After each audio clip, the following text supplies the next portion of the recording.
All right, team. Thank you for your time. We have obviously had an opportunity to consider some legal advice on this matter.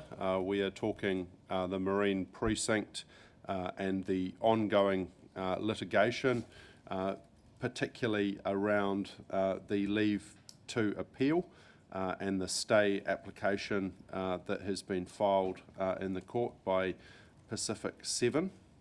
And so now is our opportunity to consider the number of the court judgment of the 11th of April, as well as the subsequent notes of the various stay applications, and obviously the discussion in interim orders that were filed on the 6th of May 2025, which was Pacific 7's amended application for a stay interim orders.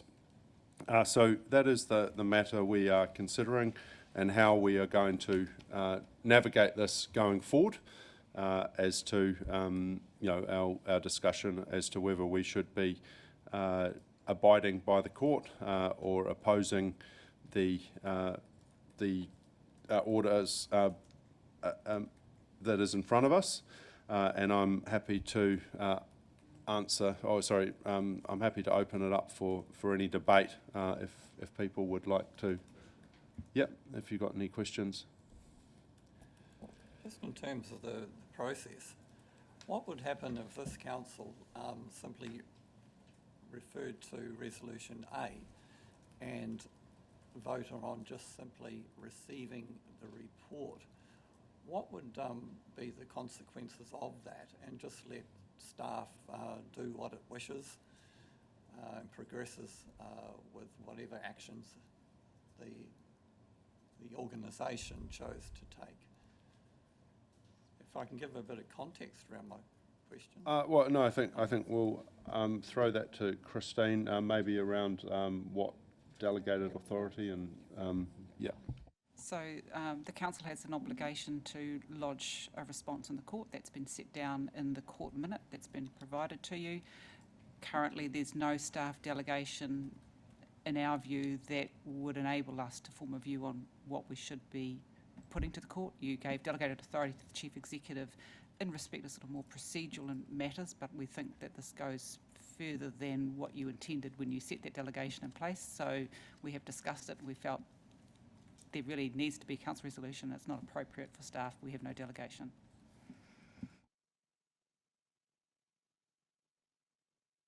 Is there any other further questions?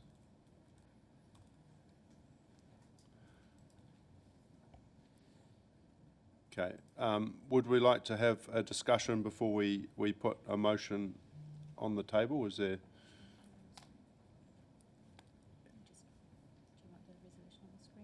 Yeah, if we put the recommended resolution on the screen. So if we look at this resolution, obviously it's receiving a report that is in publicly excluded. It is noting the court's judgment of the 11th of April, and it is considering, in light of the court's judgment, Pacific 7's application for leave to appeal on the 22nd of April, and amended application for a stay interim orders that was filed on Tuesday of this week, and then talks if there was any further applications or proceedings of a similar vein. Then in D, it is saying in response, how would this council like to go as to whether we oppose any further application and agree to the court's suggestion that any appeal of this next proceeding is dealt with at the same time. And then finally in E, it's considering costs and whether the council should be seeking costs for any proceedings that have taken place post the judgment of 11th of April. Obviously, the judge ruled on the 11th of April to let costs lie where they are, and there's another. Should we consider seeking costs or seeking uplifted costs, and looking at I think whether this proceedings should be encouraged to end, and should we be doing that? So that is the motion that is on recommended, and I'll ask if we have a mover and seconder. Councillor Schooler. Oh, sorry. Councillor. Yeah, happy to move. I'm happy to second that, and I will ask Councillor Taylor to talk to it if he wishes. This is an issue that has dragged on for a number of months now. The plaintiffs have had their time in court. We've had a decision from the court which was pretty clear cut. Legal advice, which we obviously can't refer to, would say that the recommendation is robust. And the other thing I would like to mention is the ongoing cost for ratepayers. So far we're in the hundreds of thousands of dollars paid out by the city on this issue. It needs to stop somewhere, and as I say, they've had their day in court, so that's my opinion. I'm going to reserve my right to speak. Is there any other opinions, or Councillor Roseboom? Thanks, Mayor. I too support this current recommendation as it sits and says. Like Councillor Taylor, this has been an ongoing issue since the time that we were elected. In the months following our election, we spent quite a bit of time at the Marine Precinct discussing this very issue with all the affected parties down at the marina and the surrounding precinct area. Most of the marine industry is supportive of this sale and the incoming work that it will generate. From talking to the people in Tauranga, there's a bit of a split view. Some of it is around our inability to speak to some of what's been discussed here, and I'm hoping one day that does become public. Once that does, I think that it'll be quite clear to the general public of Tauranga that the decisions that we've made have followed quite a good sense of following good legal advice and following a process. The original contract that we're dealing with here, the sale and purchase agreement, was signed before we were elected, so we're dealing with something that was prior to us. In that, though, the sale and purchase agreement was signed by a willing purchaser and a willing seller. That's where we are. That's what we're dealing with. Around P7, yes, they've had their day, they've done their process. It's frustrated me a wee bit that if they believe they had a serious issue that they could bring to the court, why have they left it to basically the 11th hour on multiple occasions to bring it to the court? They should have done it straight off the bat if there was something there to find. I would like to thank all the staff for all their long hours of effort in this, and also the cost to us. It's not just the outside legal advice that the ratepayer is paying for, it's the continued costs of the running of the Marine Precinct up until settlement day the 30th, plus all the council staff time and energy and constantly dealing with questions from P7. I know it is a requirement and they've done their best to fulfil all those requirements, but it's still a cost that the ratepayer is bearing, and it's getting close to around $1 million so far. So I do support the taking of costs, mainly to protect the ratepayer's purse and to realise that P7, if they're perfectly entitled to continue, I'm not going to oppose their right to continue, but I'm quite happy to infer some of the costs that the ratepayer is going to be incurring onto their own wallet, because we do need to look after our ratepayer. Thank you. Any further discussion? Yeah, Councillor Schooler. Thank you, Mayor Mahe. I concur with my colleagues' comments. I think we need to acknowledge that this has been very challenging. This is something that we did inherit in terms of the decision, and we have had to, we are wanting to make the best for Tauranga going forward. If we look at the comments from the judge, he has clearly said that it's a weak case that's been brought.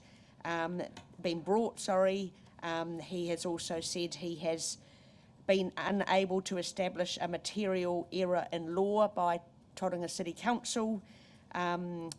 I do respect that people do have a right to challenge council decisions, but I think we do need to acknowledge that that this has come to court at expense of the people of Tauranga several times already, and no further advances have been made. So I do support the recommendation.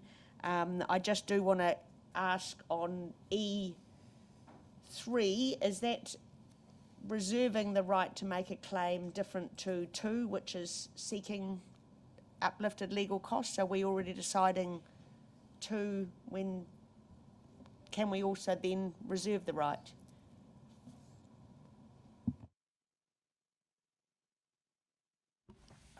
I'll answer this in just a very general way. Costs are usually determined by the court at the conclusion of the proceeding. So we wouldn't necessarily be making a claim now.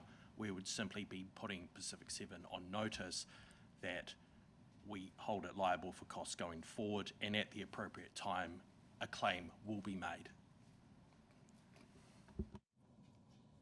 So we're deciding now in B that we are going to make a claim, but in C we say we reserve the right to make a claim.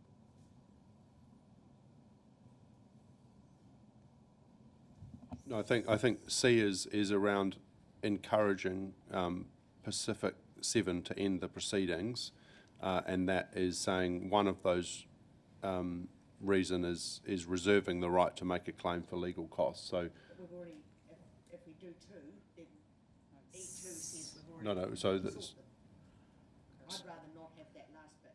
If we're going to seek them anyway, why would we have that? So if I can clarify, so the first one is seeking costs, which would be, costs is normally in accordance with the court's standard rates. So that's what the first one does. The second one is saying that those costs will be uplifted costs, and the reason we split that out is so that you could choose 1 and 2 or just subset I. And the third one, so those are processes that you take to the court. The third one is actually then effectively writing, one of the tactics could be writing quite a strongly worded letter to Pacific 7, making it really clear of your intentions and encouraging them to end the proceedings. So rather than only relying on claiming those costs through the legal process, which is generally at the end and after the judgment has been made, taking some steps earlier and signalling that you've made these resolutions and that you are serious about moving forward. So that's why the 3 of them that are there. You can choose to approve some or all. does that answer your question? Not really. So are we going to...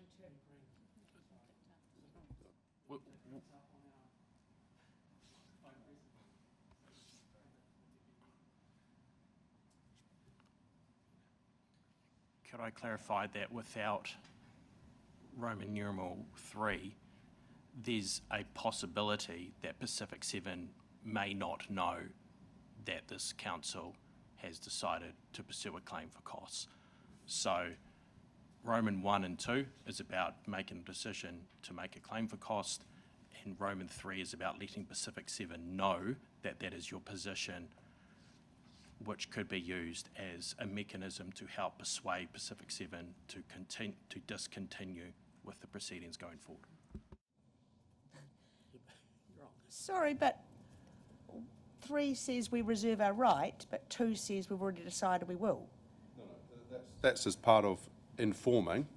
You're saying we reserve our right to seek costs. But if we agree to this publicly, then they know we already are seeking costs.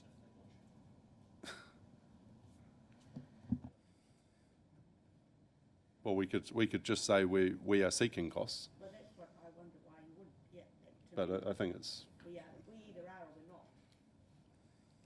And I think this report was written as a public excluded report. You've chosen to move it into open, which is perfectly fine. But had it remained in public excluded, then we would need to get some direction to actually be able to communicate this. So I would like to move an amendment that we keep 3, that we reserve the right to make a claim, but I would like to vote that separately to actually seeking uploaded because I don't want uplifted. I don't know if I want to make that decision today, but I want to reserve the right to do it. Okay, well, we can split those out as part of voting. Councillor Morris. Thank you, Mayor, and I do want to start by acknowledging the Mayor bringing this into the open. I think that was really important and transparent, so I do want to acknowledge that. And the second thing I want to acknowledge is that there have been a lot of allegations made about my colleagues which they haven't been able to respond to in public because they have been abiding by the principle that we don't comment about matters that are before the courts, and also seeking to preserve the ratepayers' position. So I do want to acknowledge that in public as well. In terms of the resolutions on the table, looking at firmly opposing Pacific 7's application for leave, I think if I'm consistent with my speech and position in October 2024, I cannot support that. I would suggest, in terms of the argument around leave and discussing at a higher court council's obligations in terms of Section 77 of the Local Government Act, that is a good thing to be ventilated. But I think we also need to recognise within this discussion, and referring to the judge's comments, that the case is generally weak. So these resolutions, in my view, are dealing with a hypothetically unlikely scenario. I think that Pacific 7's application for a stay and for leave will be declined when reading the judge's comments. The judge is clear around his view on the weakness of the claim.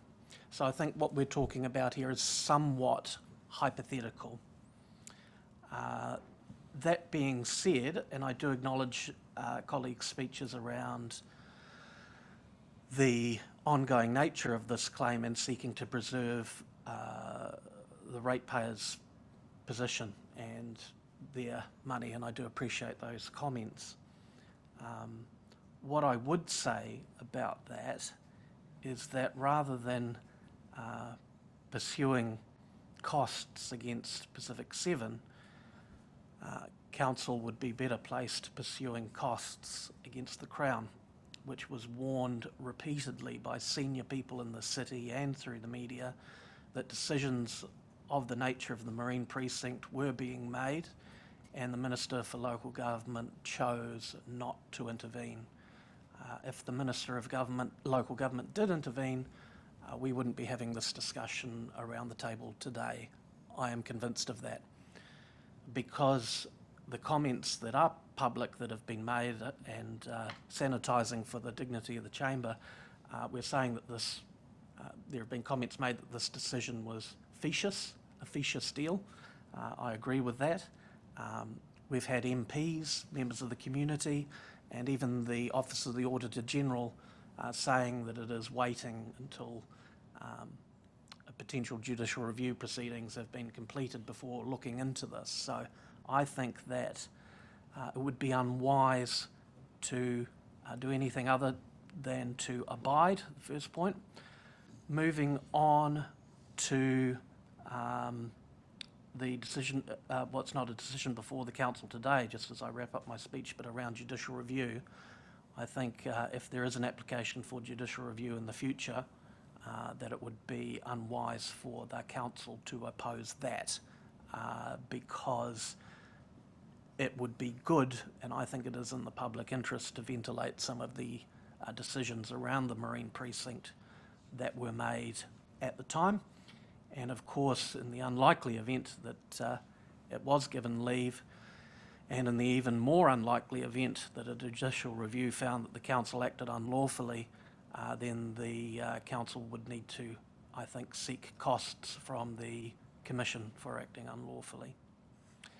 That being said, for the reasons I mentioned in October, I think it would be inconsistent if I were to say that Council firmly opposes this. I would also say we should be careful not to rely on bloke psychology when it comes to sending clear messages to an appellant who has put already significant financial resources into challenging this decision. I would say that seeking to vigorously oppose and seeking costs and even enhance costs may be along the lines of waving a red flag or a red rag to a bull. So I would say that we should not employ psychology in a lay context when we're looking at these resolutions. And lastly, I would say to Pacific 7, yes, I agree with you around the merits of this deal. It was a bad deal for residents. But I would say, given the judge's comments, it would be wise for yourself not to continue because it will cost you, but it would also be impactful on the ratepayer who would have to fund some sort of defence or abiding, and that's not in the city's best interests either. Thank you, Councillor Morris. Yeah, Councillor Crowther. Yeah, excuse me. Thank you. Yeah, and thank you to the Mayor and councillors for putting this into the public. I think it is tricky because we can't talk about the legal advice.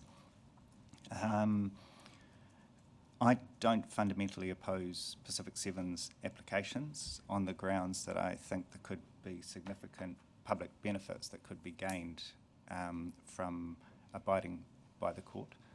I mean, there are two potential scenarios. One is that they're thrown out.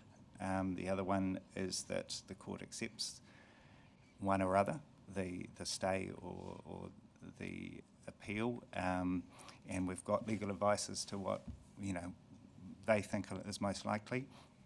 But if I put that aside and I look at the fundamentals of this, that based on the judge's decision previously referred to, which is in the public for anyone who isn't aware of that it was a weak case thrown out by the court, and so in that case that scenario would happen pretty quickly, and that would be the end of the legal process. And I'm not convinced that us abiding by the court would be a strong enough action to change the judge's view on that. If one or other of those proceeds, then in my view there could be significant public benefits from that. And they, fundamentally one of those is that it could make it more likely that the fishing sector that has been a core part of the socio-economic activities in Tauranga Moana for hundreds of years could continue for more years, hundreds of years, whatever. And at this stage we have not found a good replacement solution, and we don't know if we're going to be able to get one. So that's still a fundamental context for this. So there's the legal advice, there's the legal process, but there's also the bigger picture here. But in terms of the legal side of it, I also see significant public benefits from higher courts interpreting sections 77 and 82 of the Local Government Act and helping the public and councils, for that matter, to understand what the public's expectations should be in terms of future council consultations. And in the February decision, having sort of sat in on some of that court case and read the decision, it seems to me that councils, and Tauranga City Council in our case, do not have to undertake real-time consultation, if this decision stands, do not have to undertake real-time consultation with affected parties in a way that they're presented with all the council's options, which they're legally, we've had another court case say that they're legally obliged to consider all options. So that's one of the issues at stake here. But putting aside whether we did look at all the options, then what it means is even if we have, we don't have to communicate that to the impacted parties, and we don't need to allow them to respond on an informed basis of what their proposed actions would be. So it gets to me to the fundamental heart of what a council does, how it operates, and how it interacts with the people who it represents. And the whole point of having a council or a government is to have a method of allowing the public to make decisions. It's not just that we want to create a bureaucracy and create a legal system to support the bureaucracy to make decisions and the public's a side factor. The whole point of any governmental organisation is to represent the views of the public. So I think that if this February decision holds, that it'll be a significant change, potentially, that could happen. Now, we can always override that. Any future council we can do more than we're legally obliged to do. But it means that when you have, and I had some first-hand experience at the time that this deal was being negotiated, and I am not at all convinced that members of the fishing community who are significantly impacted by this had a clue about what was going on, and more importantly that we had a discussion within council, not a legal discussion, but a discussion which raises a lot of questions around whether we had a consistent view on that issue. So to go to a higher court seems like quite a helpful thing. If we abide by the court, we don't lose anything other than, in the context of the sale, a relatively small amount of money. And I don't see that as an imprudent financial decision under the Local Government Act. If the court throws it out, then that'll happen quickly, and it allows, if it doesn't, it allows a more comprehensive legal analysis to proceed, which I think could only be a benefit. And if they end up winning, as Councillor Morris said, I think given the advice we got from staff, that we would be personally liable if we took certain actions in the past in regards to our decisions around this particular issue, then raising the matter, as you just did, Councillor Morris, of the commissioners being personally liable, I think that is a very serious option that has to be on the table, because if it's suitable for an elected council, it's doubly so. Probably just a little bit off track. We're talking around a court case around a leave to appeal and stay interim orders, where we're now talking about a deal and the merits of that deal and parties that are affected, which I think is off topic. We've got to get back to, and unless you've got anything to add around that you don't agree with this, then I think we'll move on. Well, I mean, I have views that is highly relevant to why I'm making a decision. Well, I disagree, because we have a very specific decision on the table right now, and it doesn't talk to the wider deal. The deal is settled. This is about interim orders to effectively stop that deal, which has already gone through. So, look, if we're talking judicial review, then a lot of your matters are relevant. But I think in this case, we're getting outside the scope of what we're actually deciding today, which is should we oppose or not a leave to appeal and the application for stay interim orders, which is outside, I believe, the relevance of a lot of what you're discussing. Okay, well, if I try to rephrase it, that the basis of taking these actions to dissuade P7, to persuade them to drop their proceeding, I think, as Councillor Morris said, I think by taking some of those actions in that resolution will be like a red rag at a bull. I don't think we will actually dissuade them. Be a personal opinion, that may well be wrong, but I think we have to weigh up that and say, do we want to wave the red flag and take that risk, when the gain to the people of Tauranga is very tiny financially.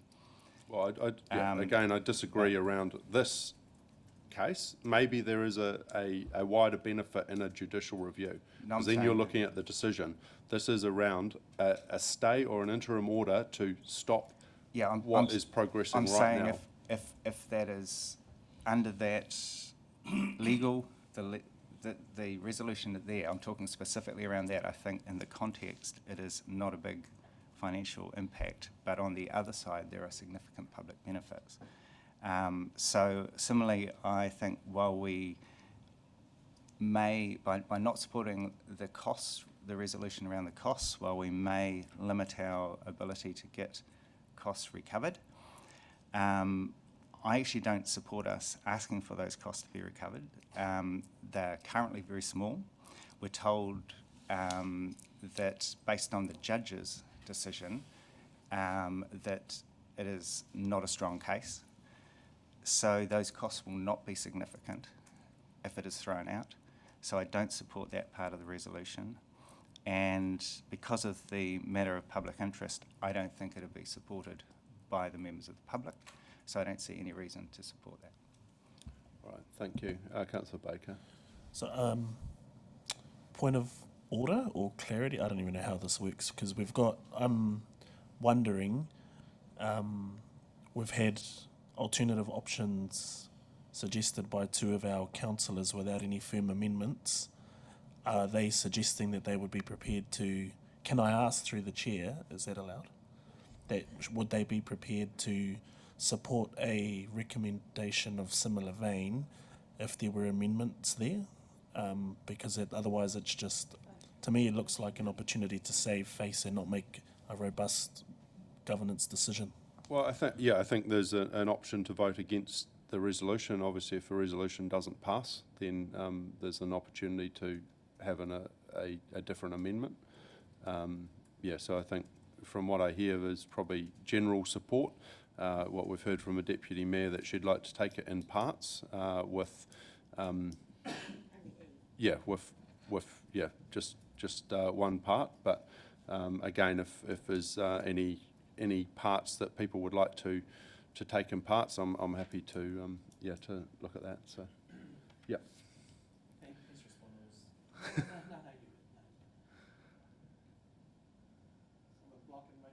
Oh, I thought, are you before me?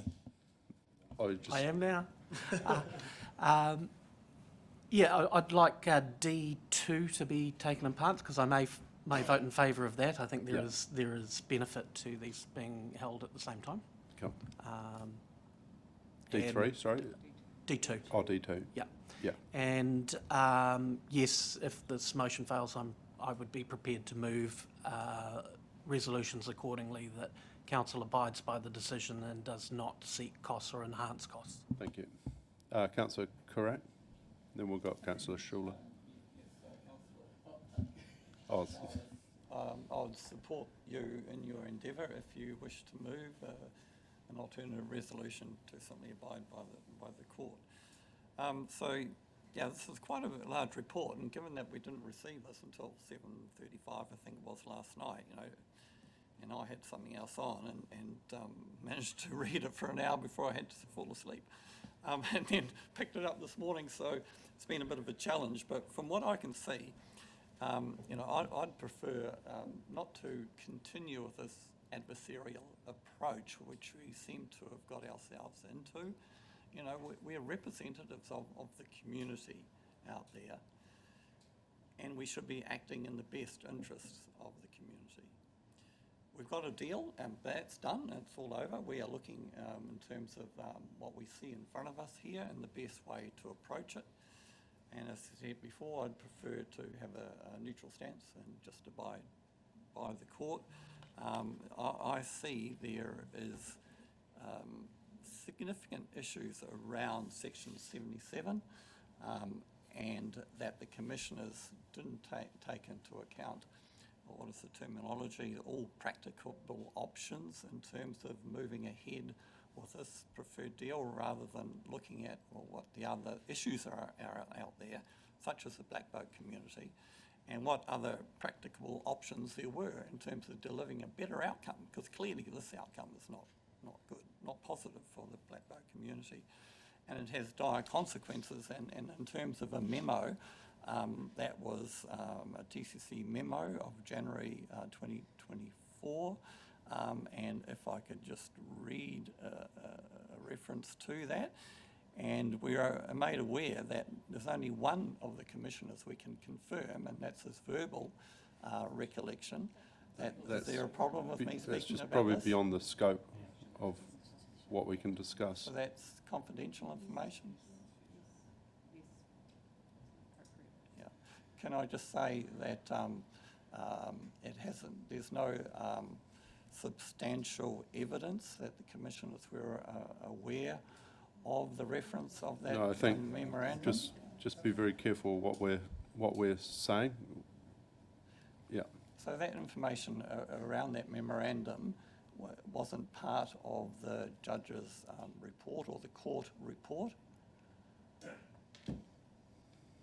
Some of the points that you were just making were statements that were made in the closed part of this meeting, which council hasn't resolved for those discussions to move into open. So it's not appropriate that they be discussed in open at this point. So the reference to the commissioners and its decision-making around this matter was kept in confidential.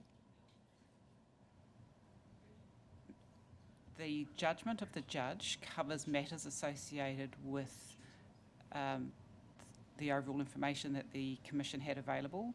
You're speaking to specific documents, those documents and the conversation that was held previously in this meeting, that was enclosed. So if you're talking generally about the judge's view on whether the Commission had complete information or had information and used that information in their decision making, that's something that he does form a view on in his judgment and he's satisfied with.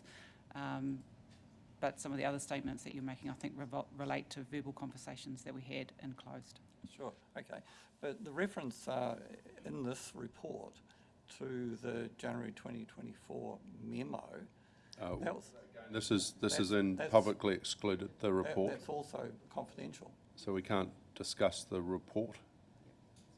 It's unfortunate, but because that gives me the grounds for me to oppose the approach that we go into fight against this, because I see that as a significant matter and the impact on the black vote community around that memorandum and what information was there. And it would have given me great comfort if I did, if it was to be known that the commissioners took into account that information. Because it's really significant. And it's really unfortunate that I can't refer to it. So, you know, it's around that, I think it's our judicial duty to allow a court process to run. If members can be respectful and not talk while I'm speaking. We're probably just getting Point off. of order. Yeah, probably just getting off topic again. You know, we're talking about, you know, a specific, and I think, you know, where we're talking, you know, around the deal, around looking at the deal, that's around a judicial review. This is not, these interim orders are not around the you know, the specifics of the decision. This is around, you know, specifics of trying to halt or stop, you know, a deal that has already settled. So, Thank you, Mayor, yeah, for pointing that out. But I think given this process is still significant, and it's a process that we would be best served by the court without putting our strength to it, because by us strongly supporting it, certainly pitches to the court a strength of an argument that might not be there. And given the content of the report, is it the right thing to do? And that's where I'm at, you know. The court will take into account the documents, because this is not actually a hearing. We present, the parties present documents, and the judge will look at the documents and make a decision. So in that, I would definitely prefer perhaps an amended motion by Councillor Morris to progress with that approach. And I think in reference to Councillor Crowther, having for this proceeding and whether it goes on to a judicial review, there's that benefit, and that was expressed in the report, and maybe I shouldn't refer to it, but there is a value in a precedent that such a judgment can make, and it's a signal, as Councillor Crowther referred to before, to other councils that when it's entering into such deals, I'm referring to a deal, perhaps I shouldn't be, but there is precedential value in that, even in this process. So I would prefer to go into it neutrally and see what the court comes out with. All right, thank you. Councillor Schuler. Thank you, Mayor. Yeah, just a lot of discussion, debate around the table. I suppose going back to the judge's decision on the 15th of April, that he did find that the applicant's claims were weak, and the information and the events that have happened over the last week to bring us here today and now into this public forum. I'm happy with what I've heard and what's the information that's been given to us to support this recommendation, but I would, as per the Deputy Mayor, like the opportunity to take, just better find this, E in parts. I'm not convinced about the need to push hard for uplifted costs at this time, assuming, based on the discussions that have been had and the information we have, that it may well be ended fairly soon anyway. Thank you. Right, thank you. I think, yeah, I'll just give you my, I guess, views. So we just need to be very clear what we're talking about here today. And there was an injunction in front of the court, an interim injunction in November, which was heard in February around whether the sale could proceed. The judge quashed that injunction on the 11th of April, and the deal settled on the 30th of April. So the deal has settled. We're not talking about the deal and the merits of the deal. I think that's been discussed a lot. We're not talking about the merits of the decision and whether or not the decision should have been or shouldn't be made. What we're talking about is an injunction which the court has thrown out. We are then talking about a number of proceedings, including a stay, a interim urgent stay, and now further application for interim orders. Now, if we actually look at this, before obviously that up until the 11th of April, when the judge ruled, there was the sale did not go through, and there was remedies around that if it was upheld, that was a strong case. I just refer to you, and this is from the judge. This is talking around about what the judge has considered over the last few weeks, and some of his comments. The threshold for granting a stay had not been met in this case. For the reasons set out in my judgment, I regard the merits of the application's substantive claims as weak. No basis has been put forward to suggest that those conclusions were arguably wrong. So that is very clear as to what we're talking about today. We've got an appeal where the judge is saying, there is not a great argument that what I ruled on was wrong. I find that it is not in the interests of justice to grant the further interim stay order sought. So this is processes that have got us to here, and despite those comments and the case that is there, we have a further proceeding before the court. So, where I look at this is, the judge has said on a number of occasions, this is weak. The case, the deal has now settled, and it is time to get on with it. I do not believe it is prudent to be putting ratepayers' money into a legal proceeding that effectively has no good ending. As we've heard, it's a weak case, and we're just throwing good money after bad, and we should be focusing on the outcomes of what we have discussed today. If we want to look after the fishing fleet, let's sit down and find a solution. That is what we can control. We can go and keep throwing money at lawyers to defend a weak case. So I am very strong that we do need to defend this firmly. We need to send a message that we are prudently managing the finances of our ratepayers, and I disagree it's in the public interest of a ratepayer to go through a court case that takes us nowhere. If the appellant wants to take the judicial review and look at the overall decision and whether it was right or wrong, that is a completely different scenario. But what we have now is a deal that is settled. It is now time to get on and get the best outcome for Tauranga ratepayers and residents, and that is where I want to be putting my time, not going and defending a weak application to the court where we're going to spend ratepayers' money on basically defending what the court has already looked at 3 times and now is going to look at a 4th. I think it is right that we now start saying, well, actually, we're not throwing any more ratepayers after this, monies after this, that we are actually going to defend this, and we're going to ask for costs, because that is the way forward to deliver the best outcome for our ratepayers. Now, I'm not asking anything up until the 11th of April.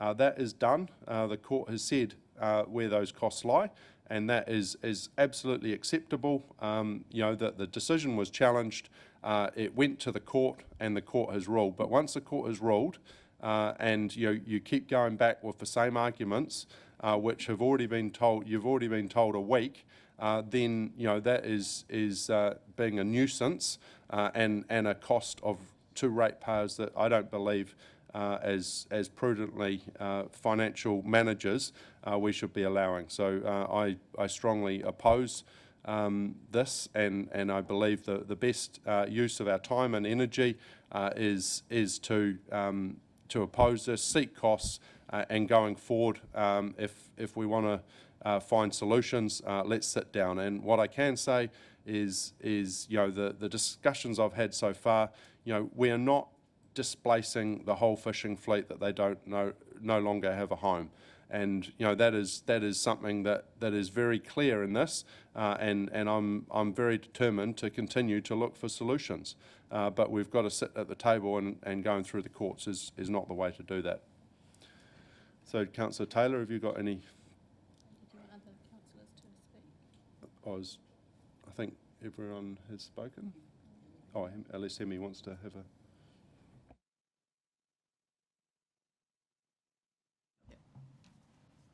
Tēnā tātou, ko tēnei taku kōrero tuatai, anei te mi kia koutou. Yes, I've walked straight into my first meeting, into a nice, easy one to warm up in, so thank you very much.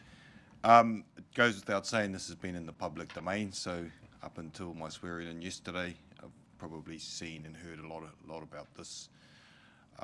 It's been a good kōrero from my perspective. The deal is done, whether we like it or not, and I know we're not relitigating that, but that's my first statement. My second one is probably we need to move forward prudently, and there's probably no right or wrong answer to this, but my sense is that the sooner we move through this, the better. And that means protecting the interests of the ratepayer along the way. We need to bring this to a conclusion.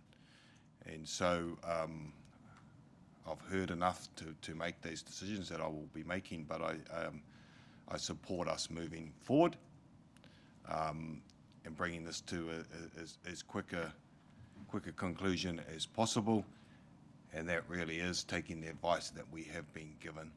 I am supportive of where Jen has made some comments about the costs. The costs to me, I'm relatively neutral on.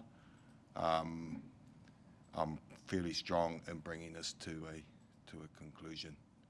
So that's probably my comments. Thank you. Thank you. Councillor Taylor, would you like to sum up? Thank you, everybody, for the discussion. This issue has been a resource drain on the organisation and probably the community at large, I think. So it is important that we eventually get everything out in public. In this particular thing we're voting on at the moment, I take the Mayor's point that it is excluding the deal of this. It's about where we are legally at the moment and the ceasing of costs for the city at large. I'm supportive of it, but I do pick up on Councillor Hemi's note that we should be looking to the future. So hopefully we can get past this issue and start working with the Black Boat fraternity, the White Boat fraternity, and get our marine industry going forward in a positive manner, which I think is the best thing for the city. All right, thank you. Now we'll just move through. We're just going to take this in parts. So I think we wanted to separate out C2. Is that correct? D2.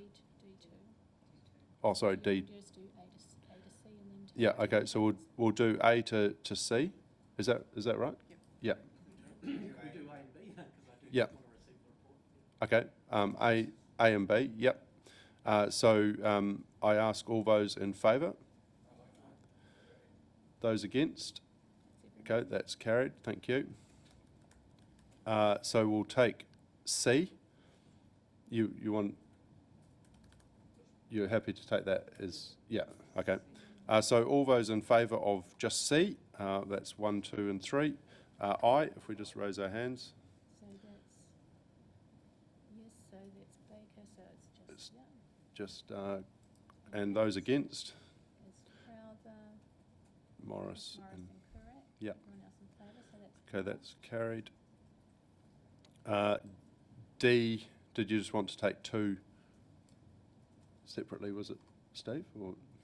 Oh, yes, I'd like to vote in favour of D2, so yes. Yeah. So We'll do D1. does that include that? Yeah, okay, so D1, all those in favour? Aye. So that's The same Crowther, Yep. and then those against? same, Yeah. as previously, yeah. That is carried. And D2. And then D2, all those in favour? So that's everybody. unanimously. Those against? Yep, that is carried. Thank you. Now we'll take E. Yes. So I just want clarity that if we take E3 and we reserve the right, we don't have to, when do we have to advise the court that we will or will not? Can we ask the court, can we tell the court that we may or may not be seeking legal costs? Charles, I think you might need to answer that one. I'd like to be able to say, I want the ability to do it if we decide to, but I don't want to miss the opportunity if there's only one opportunity. The time to make a claim for legal costs with the court will be at the conclusion of this entire proceeding. Roman numeral 3 is about signalling to Pacific 7 of your intent to do so.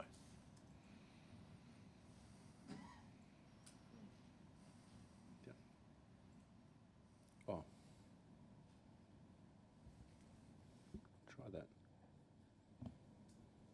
But with respect to legal costs in the proceeding, take steps to encourage, including by putting them on notice, the council reserves its right to make a claim for legal costs. So to me, I'm reading those as 2 parts of 3, that we encourage them, but we're also reserving the right to take legal costs, not just encouraging them, but actually in the court.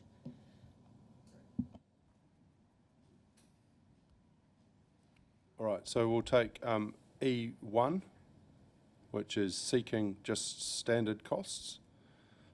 So I ask those all in favour. Aye, raise your hands. Those against, that's Against is Crowther, Schooler, Morris and Correct. that is carried. 2, which is uplift costs. All those in favour. 1, 2, 3, 4, 5. And So I'll those, just have to yep, record those names, against. so Oh, you're abstaining. So that, carried. yeah, so abstainers, councillor Schuler. So that is carried. Did you get, you've got, Abstain is Councillor Schuler, yeah, and then E3, which is take steps to encourage Pacific End to end proceedings, including putting on notice that we reserve our right to make a legal claim for costs. All those in favour? 1, 2, 3, 4, 5, 6, 7, 8. So it's just, yeah. And those against? That is carried. All right, thank you very much, everyone. That concludes the meeting. I would just like to hand to our new councillor, Councillor Rolleston, if he could give us a closing karakia. Thank you. Kia noi tātou. Kia tau, kia tātou katoa ki te atawhai o tō tātou riki o mi karai te pe te atu o te whiwhitanga ki te wairua tapu, ake, āmene.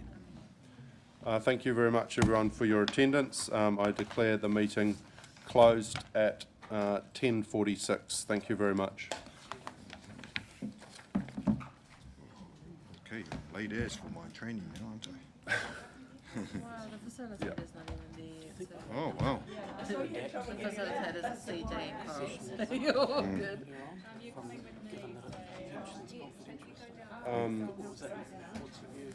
Well, apparently, I don't know, that would be a question for Coral. I don't think we can. I think that's, yeah. So we can't, is that right, Coral? We can't alter the recording. G'day, mate. Sorry. Just, yeah. It's just based on key stuff. Yeah, that's right.